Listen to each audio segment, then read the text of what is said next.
Okay, so here are my second thoughts on the Team Associated SC5M. I just took this out for another race today, not at RCHR where I usually go, but at Walk It Hobbies, which is right down the road basically. The track surface there is different, the size of the track is different, the types of layouts they use are different, so that necessitates a different setup. On the layout I was running on at RCHR last weekend, that was a very tight layout, a lot of really tight turns, and so I had to get the rear to roll a little bit more just to maintain rear bite. And I did that, as you may recall if you saw that video, by increasing the inner camber link ball stud height by an additional 2 millimeters. What I found, but otherwise everything else was stock. What I found when I took that to walk it was that the rear rolled too much on that track. Because that track has a really wide sort of sweeper coming into the start-finish line, and you're coming at that sweeper from the front straight, so at very high speed. So the whole car was rolling too much and the rear was washing out. So I had to back off on the inner camber link ball stud height.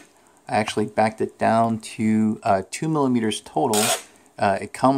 The stock setup is 3, so basically I took the 2 millimeters that I added out, and I took additionally the 1 millimeter blue spacer out. So there's only one 2 millimeter spacer there right now. So that will increase the rear roll center, keep the rear from rolling too much, and it'll help to keep the rear a little more planted on wide sweeper type turns. Okay, I found that helped, but it wasn't quite enough. So I also had to drop the ride height. The stock setting for the ride height is 30 millimeters up front, 28 in the rear. I dropped that by 2 millimeters, so 28 up front, 26 in the rear, roughly. That helped quite a bit. The thing is, in order to do that, you have to change the spring cups. The manual tells you to use the medium spring cups, and in order to get the stock ride height, the spring preload spacers are already very, very close to the top of the shock. So in order to drop the ride height an additional 2 millimeters, you basically have the preload spacers almost right up against the top of the shock. And I wanted to have a little bit more tuning space there, so I went from the medium spring cup to the low spring cup, so the one that's basically flat on the bottom of the springs, front and rear. Let me, maybe over here it's a little easier to see. That guy. Okay, so use that spring cup all around, and it'll give you a little more tuning space here on the threaded shock body. So I did that, so I dropped the ride height, increased the rear roll center. I also moved the rear hubs forward. That puts a little bit more weight towards the rear of the car. That helps keep the rear a little more planted. And I found that those 3 things on that particular track helped me out quite a bit. And I think I'm uploading videos right now, but you should be able to see them by the time this video airs. You can see the qualifying video, the round 3 qualifying video, and the A-main video. And this truck was very quick. I mean, compared to the rest of the field, it was not hard at all to really drive it fast. What's interesting about this truck that is a little bit different from the original SC10, at least the way that I have it set up and the way I used to set up my SC10, coming around some tight turns, you might see, if you go back and look at the A-main video or the qualifying video with this truck at Walk It, there's one turn towards the left of the track that's a small, sort of a wide left rather, into a tight right-hander.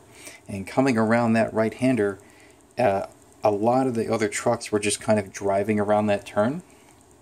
But what you can do with this is sort of slide the car around, and just as the truck is sliding, you get on the throttle and the car just kind of launches forward. You're not as likely to spin out as you might think when you try that technique. And I was able to get through that section really fast and make up a lot of time compared to the other trucks on the track. So that's one thing to think about with driving technique with a truck like this compared to a conventional SC10, or maybe even your buggy if you also drive buggy. Don't be afraid to try different techniques with a truck compared to a buggy or a different type of truck. So I found that to be a very interesting technique to use that really bought me a lot of time through that section. The downside of this setup so far is that over some jumps, you may notice in those videos the front nose tends to dive down off of some of the jumps that I went off of. And the reason for that, I think, is because the rear was bottoming out on the face of the jumps. So if you look, yep, here, sure enough, there's a little more scratching there on the rear of the chassis.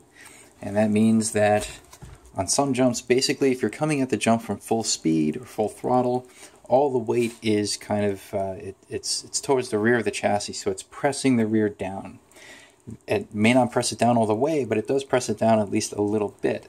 And so when you approach the face of a jump, the amount of additional suspension travel that's afforded is lower because you're already using some of that suspension travel to accelerate. So then when you hit the face of a jump, that's going to take up the rest of the suspension travel, and the truck will potentially bottom out, and then the rear of the chassis slaps the jump face, and then the nose dives forward.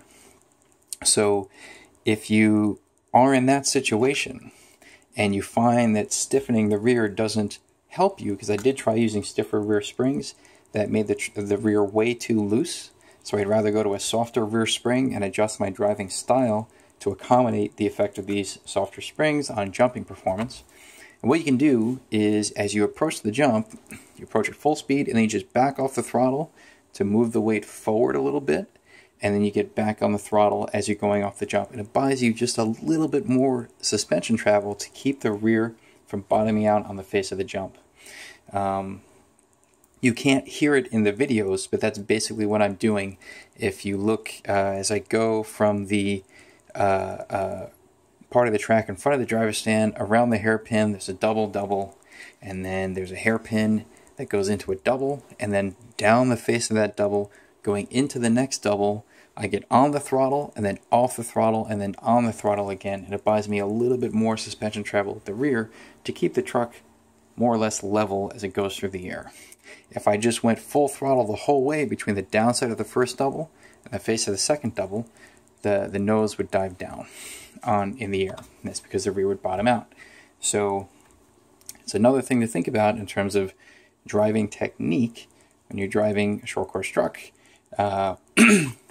with a soft rear suspension, because trucks generally have quite a lot of leverage on the shocks because the shocks are way out here and the suspension arms are way long compared to a buggy. So there's a lot of leverage that the arms have on the shocks compared to a buggy.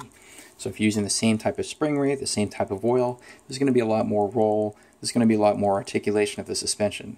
So anyway, I just wanted to point that out. These are my setup tips so far and driving technique tips so far for the SC5M. Overall, I really like this truck. It's a lot of fun to drive. I did, I believe, also change, by the way, my motor timing. So I'm pretty sure it's a 25 tooth pinion, 75 tooth spur, and I went back down to 40-degree static timing on the end bell. A little over for like 42 degrees, basically 40. This is on the Trinity D4 1S short stack. That gets you in a pretty good range for having, good punch, good top speed. And again, I think I mentioned this before, if you find that there's a difference in how fast your 17.5 short course is going compared to other trucks, even though you're using the same motor and the same gearing and you're in the same window for timing, it could be your battery. Check to make sure you have a fresh battery. Try a brand new battery and you'll find that it has a lot more punch. It holds the high voltage for longer. So you'll find that you'll get a little bit better performance when you use a fresher battery with a stock motor, okay? Instead of an old battery, like a 1 or 2 year old battery. Let's see. Okay, I think that's it, at least for now. And I'll have more videos soon. So thanks for watching.